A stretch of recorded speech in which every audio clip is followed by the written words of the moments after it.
Hindi tayo pwedeng mag-stick sa isang system na gagawin natin. Example, ako, nag-training ako na malapit lang. Ang problema, nahirapan yung ibon ko, unang training. So, hindi ko pwedeng sabihin na bigyan na ng tubig yan. So, titignan natin, ibe-base natin ang kinikilos ng ibon or yung lagay ng ibon sa gagawin natin. Hindi natin pwede sabihin na meron tayong daily program, mahirap yun. Karamihan ng fancier na sumusunod sa ganun, doon nasisira. Nag-training tayo, sabihin natin 100 kilometers lang eh. Nakaano tayo is pang anti-cancer. Kasi baliwala na may 100 kilometers eh. Kung malakas na ibon natin, di ba?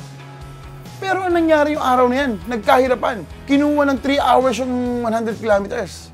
So pag binigyan natin ng antibacterial yan, hindi tama. Kasi stress yung ibon mo eh. Napagod na 3 oras lumipad na dapat nakukunin lang ng mga 1 oras mahigit eh. Pagod na pagod sila, binigyan natin sila ng antibacterial, nagda-down.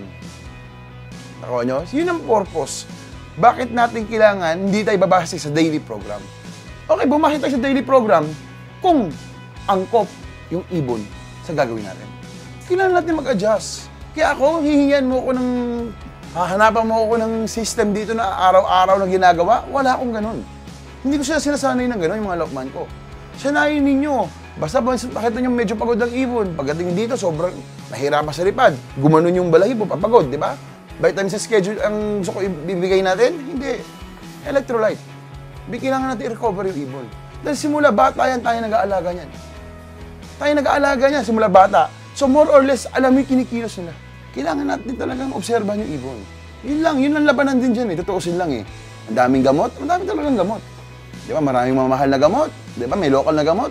Ako, hindi effect sa akin yung mahal na gamot, murang gamot eh. Ang effect sa akin, subok ko yung gamot. Kahit na local yan, subok ko. Ginagamit ko.